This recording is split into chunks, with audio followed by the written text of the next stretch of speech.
मालदीव के प्रेसिडेंट ने चीन के साथ हाथ मिलाकर जो गलती करी है, उसका अंजाम अब मालदीव की जनता ने भुगतना शुरू कर दिया है और मालदीव के हालात भी पाकिस्तान के जैसे होते हुए नजर आ रहे हैं, क्योंकि मालदीव ने भारत के बजाय तुर्की से अनाज इंपोर्ट करने का डिसीजन ले लिया है, जिसमें चावल, दाल, गेहूं, आटा और नमक को इंपोर्ट करने की डील फाइनल कर चुका है। लेकिन यह डिसीजन लेकर मालदीव के राष्ट्रपति कितनी बड़ी गलती करने जा रहे हैं, उन्हें इस बात का तनिक भी अंदाजा नहीं है और मालदीव का हाल भी ठीक पाकिस्तान के जैसे होने वाला है। यानी कि जिस तरह चीन ने पाकिस्तान के हाथ में कटोरा थमा दिया, अब उसी तरह मालदीव के हाथ में भी सिर्फ वही कटोरा बचने वाला है। क्योंकि देखा जाए तो जब से भारत की तरफ से प्याज, आलू और अंडे के एक्सपोर्ट को बंद किया गया है, तब से मालदीव की महंगाई आसमान छू रही है। आपको बता दें कि मालदीव की तुर्की से दूरी लगभग 500 किलोमीटर के करीब है, जबकि भारत से मालदीव महज 700 किलोमीटर ही दूर है। इसीलिए भारत जो प्रोडक्ट मालदीव को कम दामों में भेजता था, वही प्रोडक्ट मालदीव को तुर्की से इंपोर्ट करने के लिए 8 गुना ज्यादा समय लगेगा और तुर्की की दूरी मालदीव से ज्यादा होने के कारण 8 गुना ज्यादा कॉस्ट चुकानी पड़ेगी, जिसके कारण मालदीव में लगभग 8% महंगाई बढ़ जाएगी। यानी कि आप देखें तो अभी मालदीव की महंगाई आसमान छू रही है और इसके बाद क्या हाल होने वाला है, आप इसका अंदाजा लगा सकते हैं।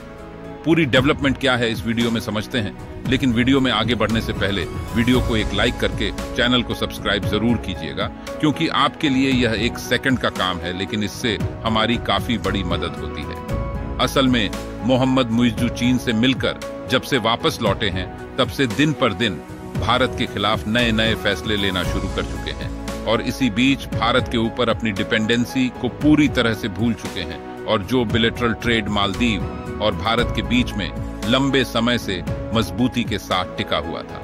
मोहम्मद मुइज्जू इस ट्रेड रिलेशन को तोड़ने पर तुले हुए हैं, जबकि भारत के बजाय उनके संबंध तुर्की के साथ तेजी से जुड़ रहे हैं। यानी कि देखा जाए तो मालदीव के राष्ट्रपति मोहम्मद मुइज्जू ये चाहते हैं कि जो प्रोडक्ट हम भारत से इंपोर्ट करते थे, उसी को तुर्की जैसे देशों के साथ शिफ्ट कर दिया जाए। और मालदीव के राष्ट्रपति भारत विरोध में इतना ज्यादा अंधे हो गए हैं कि उन्हें अपनी अर्थव्यवस्था का जरा सा भी ख्याल नहीं है कि आगे चलकर उनके साथ क्या होने वाला है,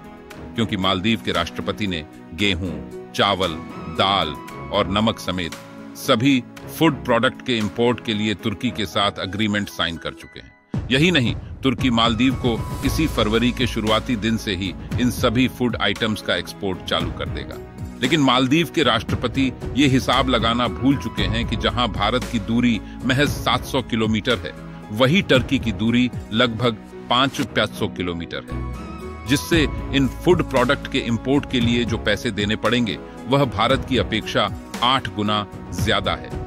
इसके अलावा तुर्की से इन्हें आने में लगभग 8 गुना ज्यादा समय लगेगा, जिसके कारण मालदीव में महंगाई इस कदर बढ़ेगी कि वहां की जनता चाहकर भी सरवाइव नहीं कर सकेगी और मालदीव का हाल भी पाकिस्तान के जैसा होने वाला है, जिससे पाकिस्तान की तरह मालदीव के हाथ में भी वही कटोरा बचने वाला है और इसके बाद वह भारत जैसे देशों से मदद की भीख मांगता फिरेगा। यही नहीं, इसके अलावा भी मालदीव की अर्थव्यवस्था पर एक बहुत बड़ा झुकाव देखने को मिलने वाला है, क्योंकि मालदीव की अर्थव्यवस्था पूरी तरह से टूरिस्ट सेक्टर पर टिकी हुई है और मालदीव में खाने पीने के सामानों में महंगाई 8 गुना ज्यादा बढ़ जाने से मालदीव का टूरिंग सेक्टर पूरी तरह से पिट जाएगा और ज्यादा महंगाई के कारण कोई भी टूरिस्ट मालदीव आने के लिए तैयार नहीं होगा, क्योंकि जब से भारत के लोगों ने मालदीव जाना बंद किया है, तब से उनकी टूरिज्म इंडस्ट्री पर वैसे भी एक भारी गिरावट हो चुकी है और इस समय सभी भारतीयों ने मालदीव जाना बंद कर दिया है। और तुर्की से फूड प्रोडक्ट इंपोर्ट करने में दूसरी सबसे बड़ी समस्या ये है कि तुर्की से मालदीव आने वाले कार्गो शिप इंडियन ओशियन से होते हुए श्रीलंका और मालदीव के रास्ते से गुजरते हैं, जहां पर श्रीलंका के बंदरगाह में प्रस्थान लेते हैं। लेकिन भारत और मालदीव के इस विवाद के कारण श्रीलंका के बंदरगाह को तुर्की और चीन से जाने वाले शिप के लिए बंद कर दिया गया है और अगर इन बंदरगाह पर प्रस्थान लेते हैं तो उनसे GST और एक्साइज ड्यूटी के साथ साथ भारी भरकम टैक्स भी वसूला जाएगा।